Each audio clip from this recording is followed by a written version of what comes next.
Hello नमस्कार students, Radhe Radhe, सत श्री अकाल, अस्सलाम वालेकुम। कैसे हैं आप सब? मस्त हैं। स्वागत है आप सभी का ऑफिसर्स मैथ्स में। मेरा नाम रितेश रोशन और आप सभी मित्रों को पता है कि अभी सेट हम लोग पढ़ रहे हैं और सेट में थ्योरी के साथ साथ एनसीईआरटी के एक एक एक्सरसाइज का सॉल्यूशन भी कर रहे हैं। तो अभी तक हम लोग एक्सरसाइज 1.6 का सॉल्यूशन कर चुके हैं। उसमें एक दो सवाल बच गया है, उसको आज हम लोग सॉल्यूशन करेंगे। उसके बाद मिसलेनियस एक्सरसाइज का भी हम लोग सॉल्यूशन करेंगे। तो जैसा कि पिछले क्लास में अगर आप सभी मित्रों को याद है तो 1.6 का क्वेश्चन नंबर 5 तक कंप्लीट करवा दिए थे। क्वेश्चन नंबर 6 की बात अभी हम लोग करेंगे 6 से। तो तैयार हो जाइए, पेन कॉपी ले लीजिए और किताब तो सबसे पहले ले लीजिए, क्योंकि हम यहाँ क्वेश्चन लिख नहीं रहे हैं, डायरेक्ट हम जो है क्वेश्चन ये किताब से पढ़ के बना रहे हैं। और हिंदी मीडियम और इंग्लिश मीडियम दोनों प्रकार के मित्रों को दिक्कत नहीं होगा, क्योंकि हम दोनों ही भाषा बोल करके पढ़ाते हैं। ठीक है, आइए तो शुरू करते हैं। एक्सरसाइज 1.6 के जो क्वेश्चन बचे हुए थे वहां से एक्सरसाइज 1.6 का कुछ क्वेश्चन बचा हुआ है। थोड़ा मार्कर अपना मोटा चल रहा है लगता है। ओके, ठीक है, थोड़ा कुछ ज्यादा पतला हो गया अब। हाँ ठीक है, चलिए। तो एक्सरसाइज 1.6 का क्वेश्चन नंबर 5 हो चुका है। क्वेश्चन नंबर 6 की बात करते हैं।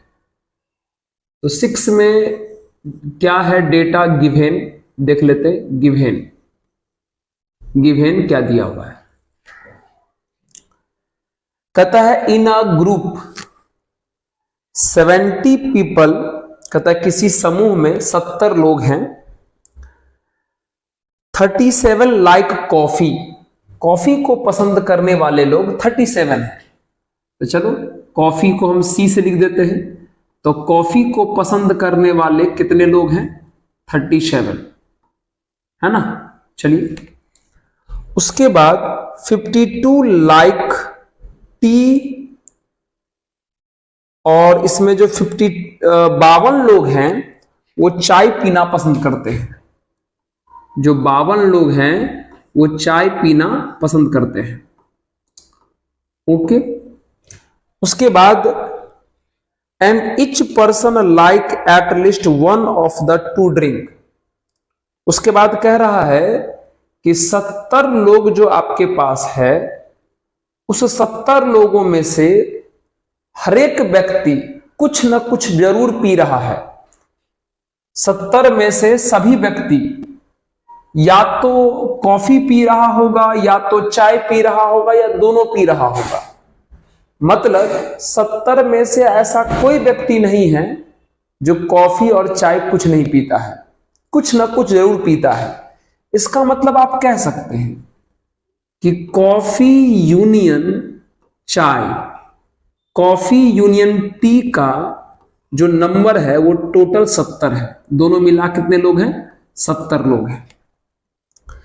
तब हमसे पूछा गया है कि how many people like both coffee and T. कल बता दिए थे बोथ, दोनों का मतलब इंटरसेक्शन यानी सर्वनिष्ठ होता है। तब आपसे पूछ रहा है कि सी इंटरसेक्शन टी वाले कितने लोग होंगे, इसका आंसर पूछ रहा है। ओके, तो चलिए इसका सॉल्यूशन कर लेते हैं। तो पिछली क्लास में एक फॉर्मूला बताए थे यूनियन का यानी सम्मिलन का, बताए थे, याद है? N of C union T equal to N of C plus N of T minus N of C intersection T. ये फॉर्मूला है, रख दिए सबका वैल्यू। सी यूनियन टी में कितने लोग हैं? 70 लोग हैं। सी में कितने लोग हैं? 37 लोग हैं। टी में कितने हैं 52 है और इसकी वैल्यू फाइंड करना है। सी इंटरसेक्शन टी का वैल्यू हमें चाहिए। तो बोल प्यारे ये हो जाएगा 70। इन दोनों को अगर आप ऐड कर देते हैं तो 7 2 9 और 5 3 8 यानी 89 minus N of C intersection T हो जाएगा।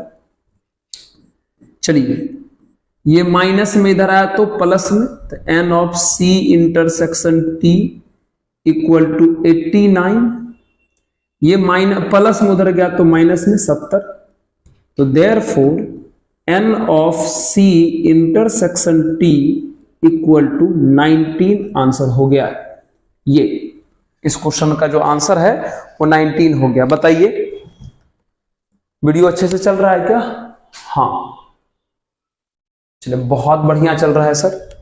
आप सभी मित्रों से हमारा एक छोटा सा कहना है कि अगर आप सभी को अगर हमारा ये काम पसंद आ रहा हो, आपके लाइक आ रहा हो, आपके दोस्तों के लाइक आ रहा हो, आपके छोटे भाई बहनों के लाइक आ रहा हो, तो जरूर इनको वीडियो को शेयर करके चैनल को सब्सक्राइब करिएगा, है ना। चलिए क्वेश्चन नंबर 8 की बात करते, अच्छा 6 7 की बात करते, अभी तो 6 ही बना है, नोट कर लीजिए इसको जल्दी से। ओके चलिए क्वेश्चन नंबर 7 की बात कर लेते हैं। तो क्वेश्चन नंबर 7 में गिवेन क्या है, क्या है डेटा गिवेन, उसकी बात कर लेते हैं। चलिए गिवेन क्या है, कहता है इन अ ग्रुप 65 पीपल, फिर से टोटल 65 लोग हैं। 40 लाइक क्रिकेट, यानी क्रिकेट को पसंद करने वाले, क्रिकेट को सी से लिख देते हैं, तो क्रिकेट को पसंद करने वाले 40 लोग हैं। 10 like both cricket and tennis, दोनों मत इंटरसेक्शन, क्रिकेट को और टेनिस इंटरसेक्शन होगा। क्रिकेट को और टेनिस दोनों को पसंद करने वाले कितने लोग हैं? 10 लोग हैं, करेक्ट है। उसके बाद how many like tennis only not cricket, ये बहुत बढ़िया क्वेश्चन है। बोला कि how many like tennis only not cricket, सिर्फ टेनिस चाहिए क्रिकेट नहीं। कितने ऐसे लोग हैं जो टेनिस को पसंद करते हैं लेकिन क्रिकेट को नहीं? तो नहीं मतलब कॉम्प्लीमेंट, इसका आंसर चाहिए, है ना।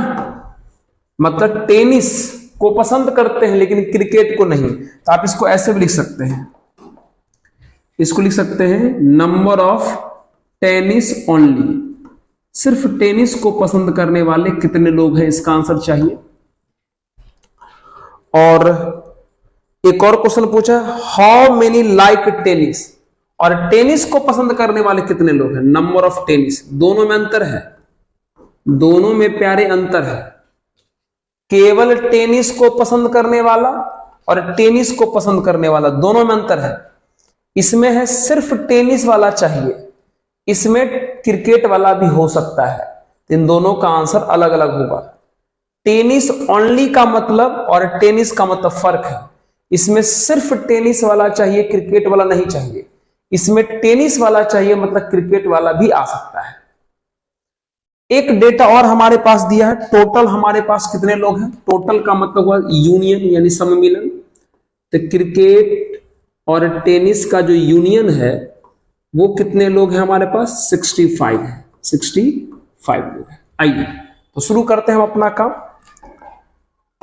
चलिए हम लोग को जो बोला है फाइंड करने, पहले वो फाइंड कर लेते हैं। आइए अच्छे से शुरू कर लेते हैं, कर लें। चलिए ध्यान दीजिएगा। तो सबसे पहले आपको जो फॉर्मूला हम प्रूफ कर दिए हैं वो वाला लगा दीजिए। फॉर्मूला याद है, number of C union T equal to number of cricket plus number of tennis minus number of cricket intersection tennis.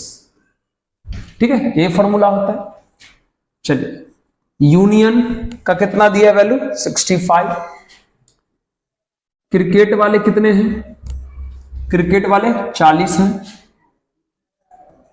Tennis वाले का आंसर चाहिए, नंबर ऑफ टेनिस वाले का आंसर चाहिए, और दोनों का कितना है, क्रिकेट और टेनिस दोनों में मिला कितना है 10, दोनों को मतलब कॉमन इंटरसेक्शन वाले का 10 है, तो ये आ जाएगा 65। 40 में से 10 गया तो 30 बच गया, plus N of T, plus में दे रहा है तो माइनस में, तो 65 minus 30 equal to N of T हो जाएगा। तो देयरफॉर एन ऑफ टी का जो वैल्यू है वो कितना हो जाएगा हमारे पास 35। ये हो गया आपका आंसर टेनिस को पसंद करने वाले। ठीक है, इसका आंसर आ गया, इसका आंसर आ गया, इसका आंसर आ कितना 35। अब इसका चाहिए केवल टेनिस वाला, आइए देखते हैं। तो केवल टेनिस वाला चाहिए, है ना, ये कैसे निकालोगे सर? शुरू कर लें क्या? एक काम करते हैं, इसको थोड़ा समझने के लिए वेन डायग्राम का सहारा लेते हैं, आनंद आएगा, मजा आएगा। चले आइए वेन डायग्राम का थोड़ा मदद लेते हैं, मजा आने वाला है। पहले इसको नोट कर लीजिए तो, ठीक है। आइए चलिए अच्छे से नोट कर लीजिए, वेन डायग्राम से एक बार में क्वेश्चन समझ में आ जाएगा आपको, अच्छे से पहले नोट कर लीजिए। चलिए अब देख लीजिए, इसका जो पार्ट 2 बना रहे हैं उसमें एक छोटा सा पहले वेन डायग्राम बना लेते हैं।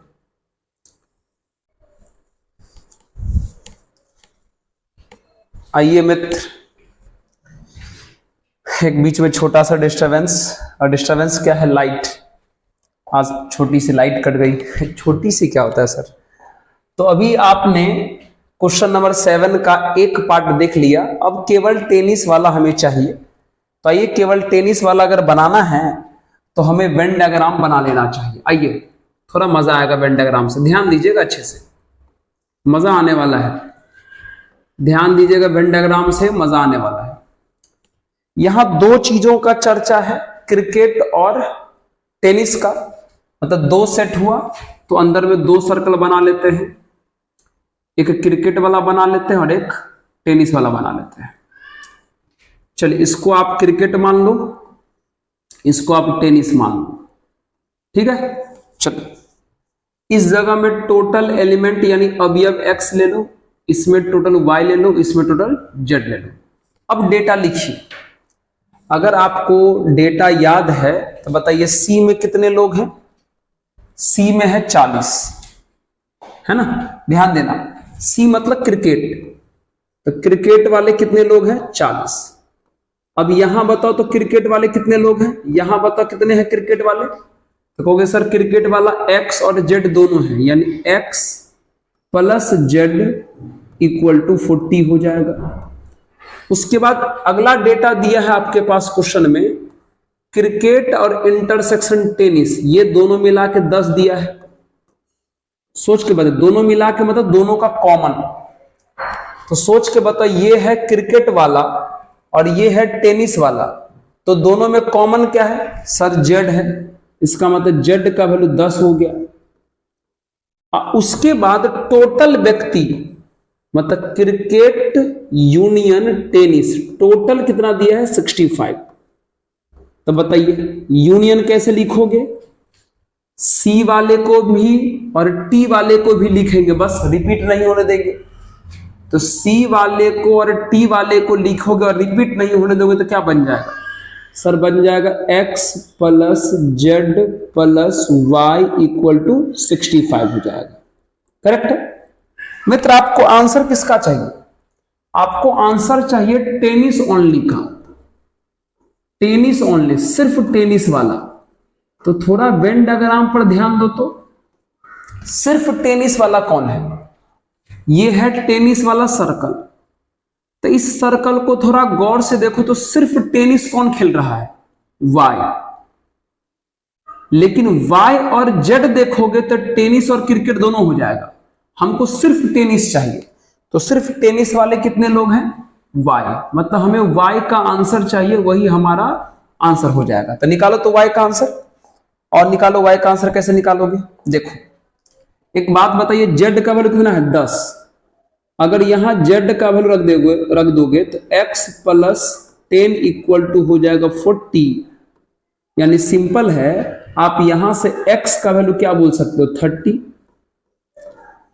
ठीक उसी प्रकार यहां आ जाइए, अगर x का वैल्यू 30 आ गया, z आपको पता है 10 है, y आपको फाइंड करना है, ये 65 हो गया, तो बताइए ये हो जाएगा 40 प्लस y इक्वल टू 65, और ये प्लस का 40 उधर गया तो माइनस का 40, तो y इक्वल टू कितना आ जाएगा 25, यानी y का वैल्यू आ गया 25, यानी केवल और केवल टेनिस खेलने वाले 25 लोग हैं। ये देखो इस तरीके से बहुत ही प्रेम से हमारा ये सवाल सॉल्व हो जाता है। बहुत ही बढ़िया, बहुत ही बढ़िया। ठीक, तो ये क्वेश्चन नंबर 7 का जो सेकंड पार्ट था हमारा बन गया। देख लो वेन डायग्राम से कितने अच्छे से सवाल बनता है। आइए बात करते हैं क्वेश्चन नंबर 8 की। क्वेश्चन नंबर 8 की ये देख लीजिए। अच्छा इसको भी देख लीजिए, हो सकता है आप नहीं लिखे हो, इसको भी देख लीजिए। चलिए बात करें क्वेश्चन नंबर 8 की, बात कर लेते हैं। लास्ट है इस एक्सरसाइज का, आखिरी क्वेश्चन है क्वेश्चन नंबर 8। अब यहां का डेटा क्या है, गिवन दिया हुआ है, लिख लेते हैं। ध्यान सुनना, कहता है in a committee 50 people speak French, 50 ऐसे लोग हैं जो फ्रेंच बोलता है, मतलब फ्रेंच बोलने वाला, मतलब फ्रेंच बोलने वाला कितने लोग हैं, 50 लोग हैं। उसके बाद 20 स्पीक स्पेनिश एंड, और स्पेनिश बोलने वाला, स्पेन की भाषा बोलने वाला 20 लोग हैं। कितने लोग हैं, 20 लोग। स्पेनिश बोलने वाले कितने लोग हैं, 20। एंड 10 स्पीक बोथ, और दोनों मतलब इंटरसेक्शन यानी सर्वनिष्ठ, यानी फ्रेंच इंटरसेक्शन स्पेनिश, दोनों बोलने वाले कितने लोग हैं, 10 लोग हैं। 10 लोग हैं। तब हमसे पूछा है कि how many speak at least one of these 2 language. At least का यूज किया है बाबू, पिछला वीडियो में बता दी है। एटलीस्ट मतलब यूनियन, एटलीस्ट को हिंदी में बोलते हैं कम से कम। कम से कम का मतलब हुआ यूनियन, यानी आपसे ये पूछ रहा है कि F यूनियन S का बताइए आंसर। अगर आप सभी वीडियो सभी पार्ट को अच्छे से देख करके अगर आ रहे हो ना, तो मित्र इस बात की गारंटी है कि कोई भी समस्या नहीं आने वाला है आपको समझने में। चलिए तो फॉर्मूला क्या बताया है, N of F union S का फॉर्मूला बताया है, NF plus NS minus N of F intersection S। F यानी फ्रेंच वाले कितने लोग हैं, 50। स्पेनिश वाले कितने लोग हैं, 20, और दोनों का इंटरसेक्शन वाले कितने लोग हैं, 10। तो कितना हो जाएगा, 50 और 20 70 और माइनस 10 कितना हो जाएगा, 60। यानी 60 हो जाएगा आपका फाइनल आंसर इस क्वेश्चन का। जी हाँ, तो इस प्रकार से ये आखिरी सवाल था एक्सरसाइज 1.6 का, और बहुत ही मजे ढंग से सारे सवाल हम आपको करवा दिए हैं। उम्मीद करते हैं आप सभी मित्रों को ये समझ में आया होगा अच्छे से। चलिए अब आपको पता है मिसलेनियस बनाने जा रहे हैं। मिसलेनियस के सवाल का जो खासियत होता है ना मित्र, एकदम टॉप लेवल का होता है, मजा आ जाएगा एकदम। आप थोड़ा सा भी अगर मैथ लवर है ना, तो मिसलेनियस का क्वेश्चन बना के एकदम दिल खुश हो जाएगा। तो करें शुरू, आइए शुरू करते हैं। देरी किस बात का, मिसलेनियस को हिंदी में कहते हैं विविध प्रश्नावली। चलिए नोट कर ले इसको। आइए चलिए तो हेडिंग में लगा देते हैं मिसलेनियस। चलिए डायरेक्ट लिख देते हैं मिसलेनियस को, शॉर्ट में इतना, हिंदी में इसको बोलेंगे विविध प्रश्नावली। विविध प्रश्नावली है ना, ये बात ठीक है। इसका जो क्वेश्चन है ना बहुत ही लाजवाब सब होता है।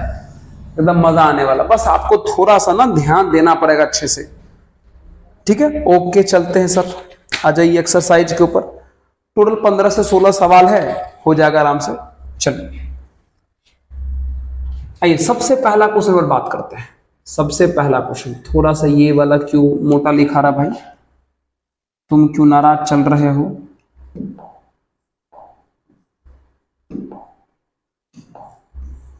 ओके चलिए आइए, पहला है decide among the following sets which set are subset of one another. Hindi वाले लिखा हुआ है कि नीचे में जो कुछ समुच्च हैं उसमें से कौन एक दूसरे का उप समुच्च यानी सबसेट है, डिसाइड करना है, सबसेट का डिसीजन लेना है। तो आइए सबसे पहले ए में जो एलिमेंट है वो लिख लेते हैं। सेट ए में कौन एलिमेंट है वो लिख लेते हैं। तो सेट ए का जो एलिमेंट है मित्र, इसको सॉल्व करने पर जो आएगा वो है x square minus 8x plus 12 equal to 0। इसको सॉल्व कर दीजिए, जो भी आएगा वो आपका एलिमेंट यानी अवयव हो जाएगा। तो सॉल्व करिए, तो फैक्टराइज यानी गुणनखंड कीजिएगा तो ये x minus 6 into x minus 2 आ जाएगा। ओके, एक बार x माइनस 6 0 होगा और एक बार x माइनस 2 0 होगा, तो यहां से हमें x का वैल्यू 6 मिल जाएगा और यहां से हमें x का वैल्यू 2 मिल जाएगा। मतलब इसमें एक एलिमेंट 6 है और दूसरा 2 है। a में क्या है लिख लिए, b में लिखा हुआ है क्या है भाई साहब, b में लिखा है 2 4 6 लिखा हुआ है। अब बताइए c में क्या है, c में है 2 4 6 8 dot dot infinity, 2 4 6 8 dot dot infinity तक है c के अंदर। और उसके बाद d में क्या है, तो d में है 6, d में है 6। अब आपको इतना ही लोगों में बताना है कि कौन किसका सबसेट है, कौन किसका सबसेट है आपको बताना है, ठीक है। सबसेट बोले तो उप समुच्च के बारे में बताना है, ठीक है। सबसे पहले ए की बात कर लेते हैं। तो ए में क्या है 6 2, तो बताइए तो ये 6 2 किस किस में है, 6 2 इसमें आ जाएगा, इसमें भी आ जाएगा, उसमें नहीं आएगा। इसका मतलब हम बोल सकते हैं कि ए जो है सबसेट है बी का, और ये भी बोल सकते हैं कि ए जो है सबसेट है सी का। जी हां, एक पार्ट बोल दी। अब बताइए ए के बारे में तो बोल दी, अब बी के बारे में बताइए। तो बी का सब कुछ ए में तो है नहीं, तो बी ए का सबसेट होगा नहीं। बी का सब कुछ सी में है, तो ये आप कह सकते हो कि बी जो है सबसेट है सी का, और बी का सब कुछ डी में है नहीं, तो आप बी को डी का सबसेट भी नहीं कह सकते हो, तो ये भी हो गया। अब आइए सी की बात कर लेते हैं। तो सी का सब कुछ ए में भी नहीं है, सी का सब कुछ बी में भी नहीं है, सी का सब कुछ डी में भी नहीं है, तो सी किसी का सबसेट नहीं हुआ। उसका डी की बात कर लेते हैं। तो डी का सब कुछ ए में है, देख लो डी का सभी एलिमेंट ए में है, इसका मतलब बोल सकते हैं कि डी सबसेट है ए का। डी का सभी एलिमेंट बी में भी है, तो बोल सकते हैं कि जो डी है वो सबसेट है बी का, और डी का सभी एलिमेंट सी में भी है, तो बोल सकते हैं डी जो है वो सबसेट है सी का। जी हाँ, यही पूछा था, 4 को दे दिया था, बोला था कि बताइए एक दूसरे से कौन सबसेट का काम कर रहा है, बताइए। आया, ये था आपका पहला सवाल मिसलेनियस का। थोड़ा थोड़ा आपको क्वेश्चन देख के लग गया हो कितना ट्रिकी रहता है। चलिए क्वेश्चन नंबर 2 की बात कर लिया जाए, इसको नोट कर लें प्लीज। चलिए क्वेश्चन नंबर 2। अब यहां पर थोड़ा सा किताब पर आपको ध्यान देना पड़ेगा क्योंकि क्वेश्चन हम लिख नहीं रहे हैं, आपको ध्यान बहुत अच्छे से देना पड़ेगा। In each of the following determine whether the statement is true और फॉल्स। बताना है कि कौन सही है कौन गलत है। इफ इट इज ट्रू, अगर सही है तो प्रूफ करो कि सही कैसे हुए, और अगर फॉल्स है तो एग्जाम्पल दो। मतलब दोनों का सेम बात है। मतलब अगर ट्रू है तो कैसे ट्रू है बताओ, फॉल्स है तो कैसे फॉल्स है बताओ। ठीक है, आइए तो पहला क्या है। अगर 2 का पहला देखोगे तो ऐसे लिखा हुआ है, x belongs to A and A belongs to B, then x belongs to B। ठीक है, देखो सबसे पहली बात, आपको यह स्टेटमेंट गलत है। कहोगे कैसे? मित्र, यहां जो x है वो एलिमेंट का काम कर रहा है, यानी अवयव का, और ये जो a है वो सेट का काम कर रहा है। तो एलिमेंट और सेट के बीच बिलोंग्स टू पढ़ना उचित है, लेकिन बताओ यहां भी सेट है और यहां भी सेट है, और दोनों सेट के बीच बिलोंग्स टू का साइन पड़ गया। ये बात गलत है, ये बात गलत है। इसका मतलब ये हुआ कि आपको ये स्टेटमेंट फॉल्स है, ये स्टेटमेंट फॉल्स है। एफ लिख सकते हैं उसके बारे में, फॉल्स है ये, है ना? समझ रहे हो कि नहीं समझ रहे हो? समझे? देखो कहां से फॉल्स दिख गया ये क्वेश्चन। ये छोटा सा इस क्वेश्चन में फॉल्स था। अब आइए यहां की बात कर लेते हैं, क्वेश्चन नंबर 2 की। दिमाग लगाओ, प्रूफ भी हो गया। दिमाग लगाओ, प्रूफ भी हो गया। रीजन में लिख सकते हो, कारण में देख सकते हो कि कारण ये लिख सकते हो, रीजन ये लिख सकते हो कि सेट और सेट के बीच बिलोंग्स टू नहीं आता है ना? Belongs to does not exist between 2 sets, है ना? बिलोंग्स टू का साइन 2 सेट के बीच एग्जिस्ट नहीं करता। आइए दूसरा की बात कर लेते हैं। दूसरा में कंडीशन दिया है, if A is the proper set of B and B belongs to C, then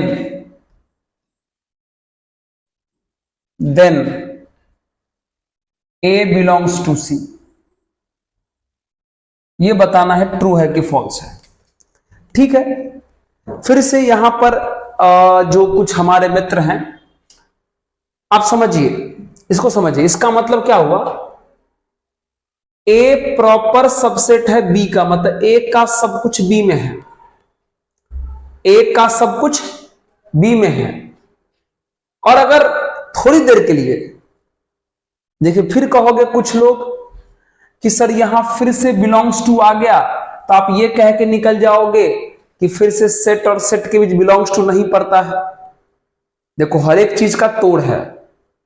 आइए एक छोटा सा एग्जांपल देके हम आपको दिखाते हैं। आइए एक छोटा सा एग्जांपल देके हम आपको दिखाते हैं कुछ चीजें। अच्छे से देखना जो एग्जांपल देने जा रहे हैं।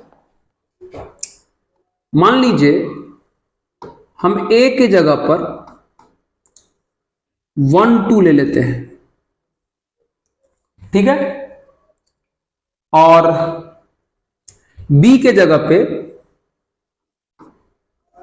बी के जगह पे 1,2, बी के जगह पे ये ले लेते, बी के जगह पे 1,2,3 ले लेते हैं, और सी के जगह पे 1,2,3 5 ले लेते हैं। देखो थोड़ा अच्छे से देखना, चीजें काम का है। ए बी का प्रॉपर सबसेट है, मतलब ए का सब कुछ बी में होना चाहिए। तो देखो ए का सब कुछ बी में है, यहां आ जाओ, बी एलिमेंट हो, अरे बिलोंग्स टू का मत एलिमेंट होना चाहिए अभी अब, तो चलो इस बार एलिमेंट मान ही लिए। बी एलिमेंट है सी का, देखो है, तो बोलो बी में क्या है 1 2 3 का सेट, तो देखो सी में है ना 1 2 3 का सेट, तो बोलो ये बी का काम कर रहा है कि नहीं कर रहा है। तो आप कह सकते हो कि ये जो है वो एलिमेंट है सी का, और इसी को तो हम बी बोले हैं, तो कह सकते हैं कि जो बी है वो एलिमेंट है सी का। तो सुनो मित्र, यहां से एक बात और आप याद रख सकते हो कि सेट और सेट के बीच बिलोंग्स टू पढ़ सकता है, थोड़ा सा सावधान रहना, थोड़ा सा सावधान रहना, समझ गए। जैसे यहां एग्जाम्पल अच्छे से देख लीजिएगा, है ना, इसलिए वहां पर भी एक बार हम उचित बता, यहां पर भी आंसर दे दिए। ऐसे आपको कभी भी सेट और सेट के बीच बिलोंग्स टू नहीं दिखेगा, लेकिन अगर दिख जाए तो आंख बंद करके उसको गलत मत कीजिएगा। यहां वाला एग्जाम्पल अच्छे से देख लीजिए, ठीक है। आइए, ए का सब कुछ बी में है, तो हमने ए बराबर ये ले लिया, बी बराबर ये ले लिया, तो ए का सब कुछ बी में हो गया। बी एलिमेंट है सी का, तो हमने सी को कुछ इस प्रकार से लिखा ताकि बी जो है वो सी का एलिमेंट होने लगा। तब हमसे पूछा है कि अगर ये है तो पता करो ये होगा क्या। तो ठीक है, ए का सब कुछ बी में है, सी का एलिमेंट बी हो गया, तो बोलो तो ए सी का एलिमेंट है। ए सी, इसका मतलब क्या हुआ, बिलोंग्स टू है तो एलिमेंट होगा। तो क्या ए एलिमेंट है सी का, तो ए में कौन है 1,2 का सेट, तो बोलो सी में 1,2 का सेट है। नो सर, तो ये फॉल्स हो गया। सर सी में 1,2 का सेट नहीं है, तो ये फॉल्स हो गया सर। सी में 1 2 3 का सेट है, 1,2 का सेट नहीं है, यानी ए सी का एलिमेंट नहीं है, ये फॉल्स हो गया। ऐसे करके भी आप प्रूफ कर सकते हैं, सावधान रहिएगा। देखो मित्र, डायरेक्ट अगर आप यहां पर आ गए हो थ्योरी देखने, क्वेश्चन देखने के लिए, तो मजा नहीं आएगा, आनंद नहीं आएगा। प्लीज एक बार जरूर थ्योरी देख के आइएगा। उसके बाद 3 नंबर में क्या बोला कि ए सबसेट है बी का and B subset, A proper subset है बी का, बी प्रॉपर सबसेट है सी का, ये प्रॉपर सबसेट का साइन होता है। देन ए प्रॉपर सबसेट होगा सी का, ये पता करना है, ठीक है। आइए एग्जांपल ले लेते हैं, कुछ ऐसा एग्जांपल लीजिए ताकि ए बी का प्रॉपर सबसेट हो जाए। तो चलो हम ए में ले लिए हैं 1 2 और बी में ले लिए हैं 1 2 3। तो बताओ ए का सब कुछ बी में आ गया, मतलब ए प्रॉपर सबसेट है बी का। अब बी को सी का बनाना है, तो एक काम करो, सी के जगह पे ले लो कितना 1 2 3 4। तो बताइए, तो बी का सब कुछ सी में चला गया, इसका मतलब बी प्रॉपर सबसेट हो गया सी का। तो ए बी का हो गया, बी सी का हो गया, तो चेक करो क्या ए सी का हुआ। तो ए सी का होने के लिए देखो, तो ए का सभी एलिमेंट सी में है, यस सर, इसका मतलब ये ट्रू है। इसका मतलब ये क्या है बाबू, ट्रू है। ये क्या है, ट्रू है। अच्छे से देखो, अच्छे से देखो, ओके। चलिए हटा दे क्या इसको। हाँ सर, क्वेश्चन नंबर 4 की बात कर लेते हैं। क्वेश्चन नंबर 4 एग्जाम्पल के साथ बता रहे हैं। क्वेश्चन नंबर 4,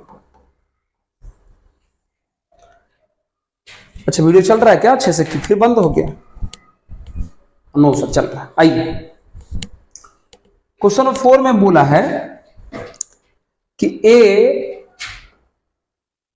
प्रॉपर सबसेट नहीं है बी का,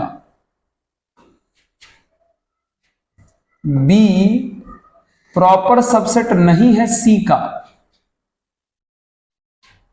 देन ए भी प्रॉपर सबसेट नहीं होगा सी का। पता करना ये बात सही है कि गलत है। देखिए, कह रहा है कि ए बी का प्रॉपर सबसेट नहीं है, बी सी का प्रॉपर सबसेट नहीं है तो ए भी सी का प्रॉपर सबसेट नहीं होगा, ये चेक करना है। तो ठीक है, आइए एग्जांपल ले लेते हैं।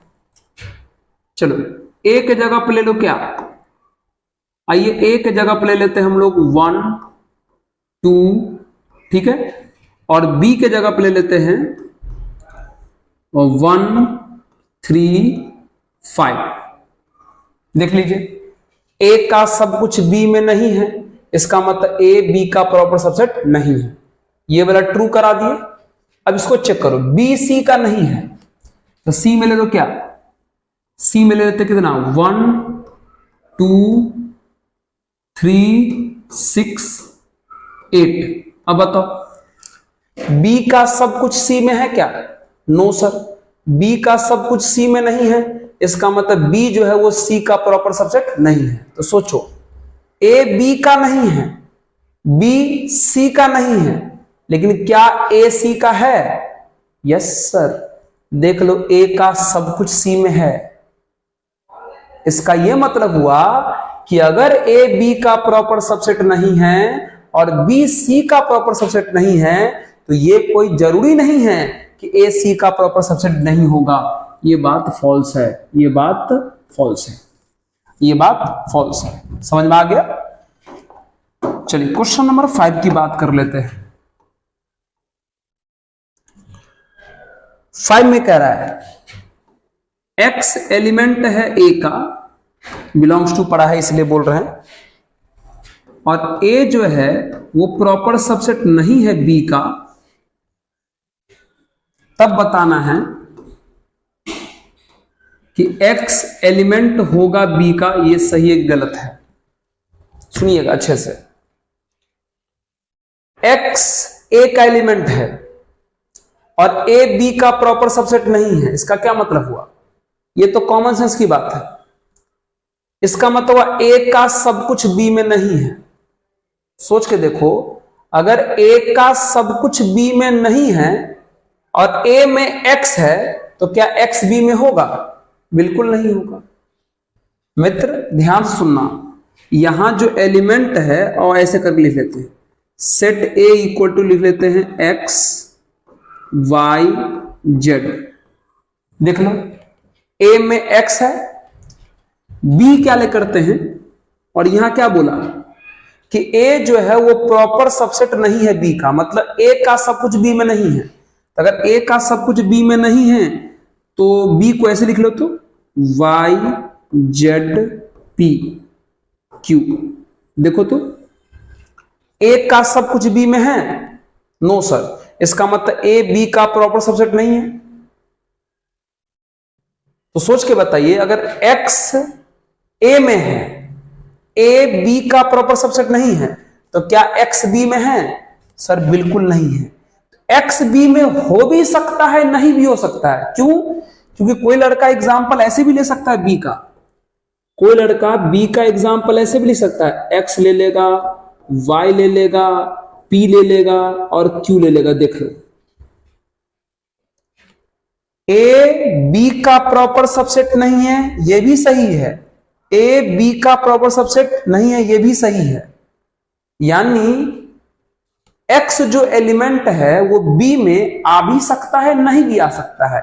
लेकिन इस स्टेटमेंट का मतलब क्या हुआ कि हां ऐसा होगा ही, गारंटी।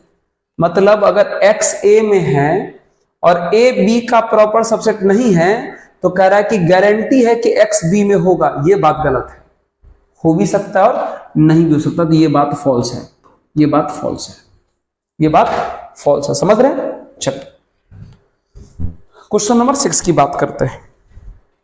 थोड़ा थोड़ा सा दिमाग लगाना पड़ता है, बस थोड़ा सा दिमाग लगाना पड़ता है, और सबका एग्जाम्पल भी लिख दे रहे तो टेंशन नहीं होना चाहिए आपको। आइए नोट कर लीजिए, क्वेश्चन नंबर 6 की बात कर लेते हैं। क्वेश्चन नंबर 6 आखिरी है 2 नंबर का। कहता है कि ए प्रॉपर सबसेट है बी का, ए प्रॉपर सबसेट है बी का, एंड एक्स जो है वो बी का एलिमेंट नहीं है,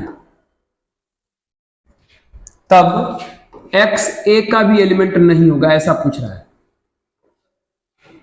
तो थोड़ा अच्छे से समझते हैं, देखते ये बात सही है गलत है, कॉमन सेंस वाली बात है। अगर ए बी का प्रॉपर सबसेट है मतलब क्या हुआ, ए का सब कुछ बी में है, ए का सब कुछ बी में है और बी में एक्स नहीं है, तो सोच के बता ए में एक्स होगा कि नहीं होगा। यहां सुनो, ए का सब कुछ बी में है और बी में एक्स नहीं है, तो क्या ए में एक्स होगा, कभी नहीं होगा।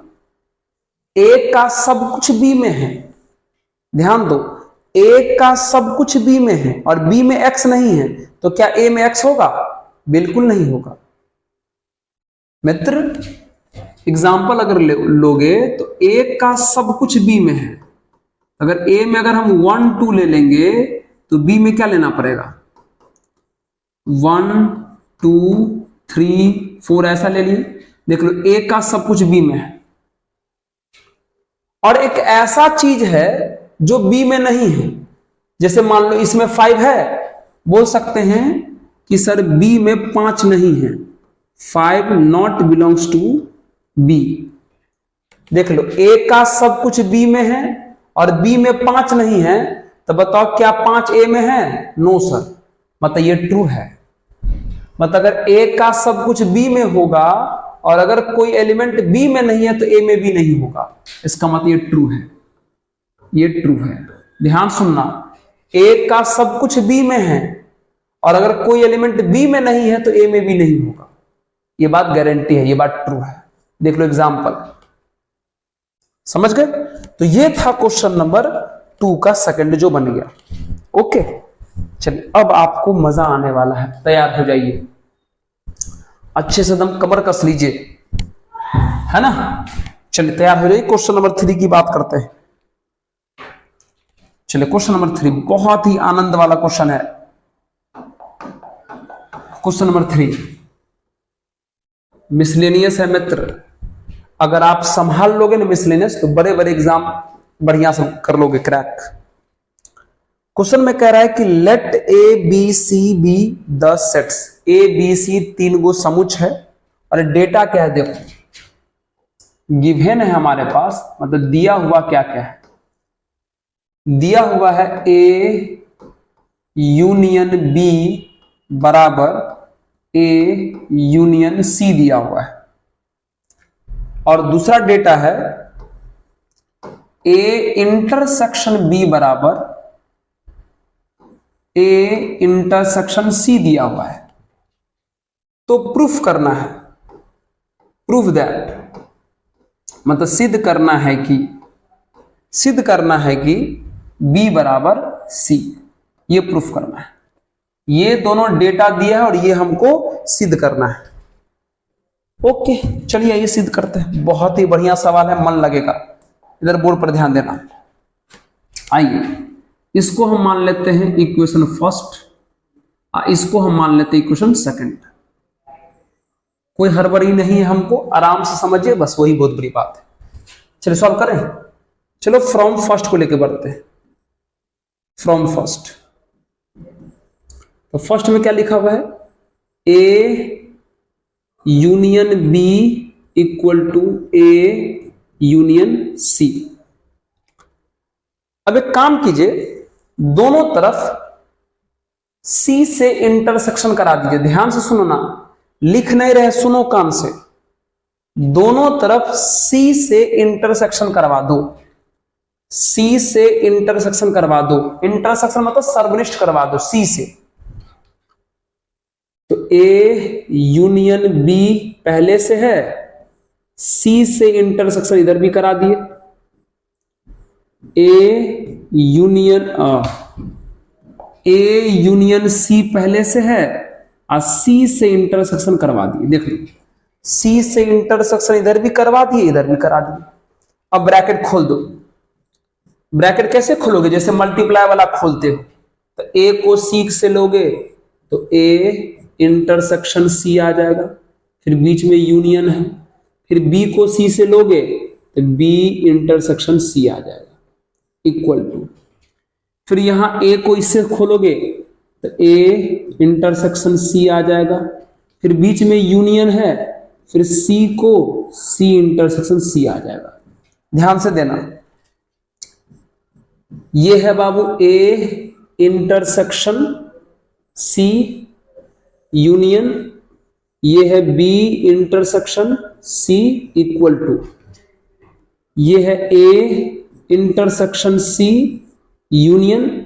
और आपको ये बात पता होना चाहिए, बात हम नोट में लिखा दिए हैं, सी का सी से इंटरसेक्शन, सी का सी से सर्वनिष्ठ कराओगे, मतलब सी का सी में ही कॉमन ढूंढोगे तो सी मिल जाएगा। अरे मिलेगा सी कि नहीं मिलेगा सी? यस सर मिलेगा। अब आइए देखिए थोड़ा ध्यान से, थोड़ा अच्छे से ध्यान दीजिएगा, ठीक है। अब बताइए यहां क्या हो गया, है ना? अब देख लीजिए, ए इंटरसेक्शन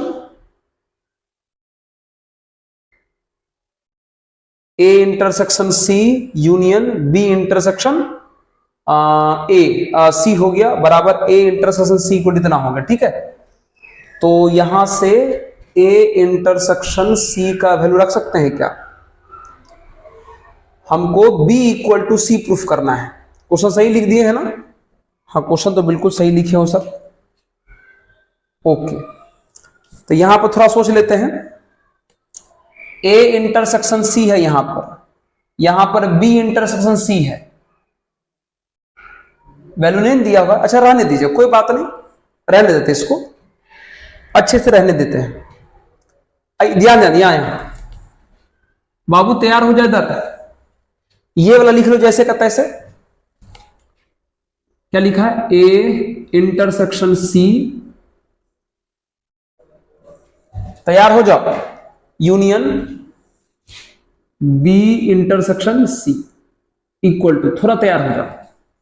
स्टेप वापस सुन लीजिएगा, दोनों तरफ सी से हम इंटरसेक्शन करवा दिए, फिर ब्रैकेट खोल दिए, यहां पर छोटा सा दिमाग लगाया कि सी को सी से इंटरसेक्शन करोगे तो सी आएगा। ओके, अब यहां पर थोड़ा तैयार हो जाए, एक बार छोटा सा और दिमाग लगाओ मित्र। यहां है ए और सी का इंटरसेक्शन, और यहां है सी से यूनियन। यूनियन में क्या होता है? यूनियन जो है इंटरसेक्शन से बड़ा होता है, यूनियन में सब रहता है, और इंटरसेक्शन में वही रहता है जो दोनों मैच करे। तो थोड़ा दिमाग पे जोर डालिए, यहां ए का सी से इंटरसेक्शन है, अब फिर उसका सी से यूनियन है, तो आंसर कितना आएगा? एक एग्जांपल करा के दिखा देते हैं आपको। मान लीजिए अगर हम ए के जगह पे ले लिए 1 2 और बी के जगह पे ले लिए हैं 1 2 3, बी के जगह पे नहीं, सी के जगह पे, सी के जगह पे, इसका वैल्यू क्या होगा बता रहे हैं हम आपको। तो पहले ए का सी से करवाओ इंटरसेक्शन, बोलो। तो ए का सी से कराओगे इंटरसेक्शन, कितना आएगा? तो इन दोनों का इंटरसेक्शन आ जाएगा कितना सर? 1 2। अब बताओ, ए का सी से इंटरसेक्शन कराने के बाद सी से कराओ यूनियन, तो इसका अगर इसके साथ यूनियन कराओगे, यूनियन मतलब दोनों को मिला के लिखोगे, तो बताओ अगर दोनों को मिला के लिखोगे तो क्या आ जाएगा? 1 2 3, यानी वापस किसकी को आ जाएगा? सी की को आ गया क्या मित्र? ए हम अपने मन से लिख लिए, सी लिख लिए, और दोनों का इंटरसेक्शन करवाएं तो ये आ गया। अब फिर इस इंटरसेक्शन को जब सी से यूनियन करवाएं तो वापस सी ही आ गया। तो आप आराम से कह सकते हो कि इस पूरे का वैल्यू यहां पर क्या होगा सर? सी होगा। आराम से एग्जांपल पर ध्यान दो, यहां ए लिखा है, यहां सी लिखा है, ए का सी से इंटरसेक्शन करवा के ये आया, फिर इंटरसेक्शन को जब सी से यूनियन करवाएं तो ये आया, और ये यूनियन वापस सी के बराबर आ गया। मतलब कह सकते इस पूरे का वैल्यू कितना की इक्वल होगा? सी की इक्वल होगा। देख लो, संभालो, संभाल लो एक बार, संभाल लिए क्या? और अगर आप संभाल लिए हैं, अगर आप संभाल लिए हैं तो चलिए बहुत अच्छी बात है, बहुत अच्छी बात है। ओके, चलिए इसको हम मान लेते हैं इक्वेशन नंबर 3, करेक्ट है। चलिए अब क्या कीजिए फिर से, अब आप क्या कीजिए फिर से अगेन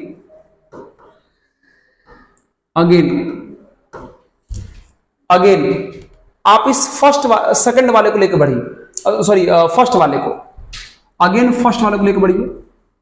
तो ए इंटरसेक्शन बी, अच्छे से देखना, A intersection union B, sorry intersection नहीं है यूनियन है, और ए यूनियन सी है। बताओ जब पहली बार लेके बढ़े थे तो दोनों तरफ सी से करवाए थे इंटरसेक्शन, अब क्या करो दोनों तरफ बी से करा दो इंटरसेक्शन। किससे?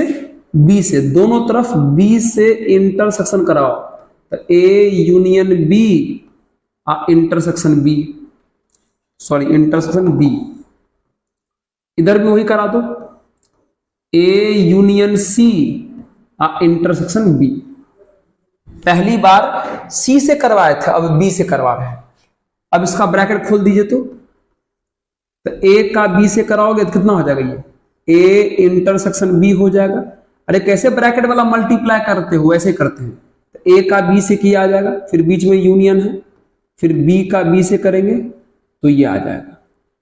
ओके, यहां करोगे तो ए का बी से तो ए इंटरसेक्शन बी आ जाएगा, फिर यूनियन सी इंटरसेक्शन बी आ जाएगा। करेक्ट है?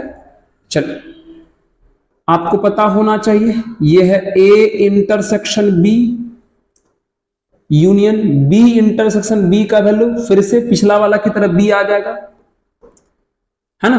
और यहां थोड़ा ध्यान देना, ठीक है। देखो क्या लिखा हुआ है यहां पर, ए इंटरसेक्शन बी लिखा हुआ है, लिखा है ना, क्या लिखा है देखो, ए इंटरसेक्शन बी लिखा हुआ है। बताओ सेकंड वाले इक्वेशन में ए इंटरसेक्शन बी का वैल्यू कितना है, ए इंटरसेक्शन सी है, तो इसको हटा के हम ए इंटरसेक्शन सी लिख सकते हैं, और बगल में सी इंटरसेक्शन बी पहले से है। अब सोच के देखो, कुछ देर पहले इसको सॉल्व किए थे तो इसका आंसर सी आया था, हूबहू इसी के जैसा ये है, देख लो। तो इसको सॉल्व करोगे तो इसका आंसर कितना इक्वल आएगा, बी की इक्वल आएगा। तो बी इक्वल टू कितना आ जाएगा बोलो, A intersection C union C intersection B. अब एक काम करो, इसको इधर लिख लो, तो ये हो जाएगा A intersection C union C intersection B equal to B हो जाएगा। चलिए ओके, ये आ गया हमारे पास इक्वेशन नंबर 5। कितना आ गया, 5। ठीक है, देख लो अच्छे से पहले। हाँ चलिए, बहुत बढ़िया। अब आप गौर करो, 5 नहीं 4 बोल दो, 5 नहीं 4 है ये 4। अब आप थोड़ा गौर करो, क्या गौर करोगे, ये जो इक्वेशन नंबर 3 है और ये जो इक्वेशन नंबर 4 है, दोनों को देखो तो बढ़िया से। 3 को और 4 को गौर से देखो तो आपको दिखेगा कि इसका LHS और इसका LHS दोनों का सेम है। देख लो, ए इंटरसेक्शन सी, ए इंटरसेक्शन सी, बीच में यूनियन, बीच में union, B intersection C, C intersection B, दोनों तो सेम ही होगा। तो तीसरे वाले का LHS और चौथे वाले का LHS सेम है। अगर LHS सेम है तो सिंपल बात है RHS भी क्या होगा, सेम, यानी C इक्वल टू बी, यानी B इक्वल टू क्या बोल सकते हैं, C। प्रूफ हो गया। ये देख लो, कमाल का चीज है, कमाल। मित्र कुछ हार्ड नहीं है, बस एक बार वीडियो को बैक कर लीजिएगा और अच्छे से देख लीजिएगा तो समझ में पूरा का पूरा आ जाएगा, पूरा का पूरा समझ में आ जाएगा, है ना। ओके चले, कुछ नहीं किए थे, एक बार इसका इंटरसेक्शन सी से करवा दिए थे तो ये वाला इक्वेशन आ गया, और एक बार इसका इंटरसेक्शन बी से करवा दिए थे तो ये वाला आ गया। फिर दोनों का LHS सेम है तो RHS भी क्या हो गया था, सेम हो गया था। करेक्ट है। चलिए, ज्यादा लंबा नहीं हुआ वीडियो, ज्यादा लंबा तो नहीं हुआ सर, लेकिन लंबा होने के कगार पर है। ज्यादा लंबा तो नहीं हुआ लेकिन लंबा होने के कगार पर है। एक काम करते हैं, ज्यादा लंबा होने नहीं देना है। तो अभी हम लोग 3 तक बना लिए हैं, कितना बच गया? तो 13 सवाल और बच गया। तो ठीक है, कोई बात नहीं, आज का सेक्शन यहीं पे रोक देते हैं। आज का जो सेक्शन है यहीं पे रोक देते हैं। देखो मित्र, थोड़ा सा अगर आप ध्यान दोगे ना, तो आप जहां कहीं भी पढ़ रहे हो ऑफलाइन, कोई बात नहीं, पढ़िए, अच्छी बात है, पढ़ना चाहिए, लेकिन ऑनलाइन में आपको इससे बेस्ट नहीं मिलने वाला। इस तरीके से एक एक क्वेश्चन का सॉल्यूशन नहीं मिलने वाला। तो ध्यान देते रहिएगा अच्छे से, बहुत ही बढ़िया से, क्योंकि अगर आप ध्यान दोगे तो आपको समझ में आएगा और आपका इंटरेस्ट बढ़ेगा। ओके, तो चलिए यही कहेंगे लास्ट में कि पढ़ते रहिए, मुस्कुराते रहिए और देखते रहिए ऑफिसर्स मैथ्स। और अगर आपको अच्छा लगे तो हमारे चैनल को सब्सक्राइब करके शेयर भी कीजिएगा। ओके, धन्यवाद।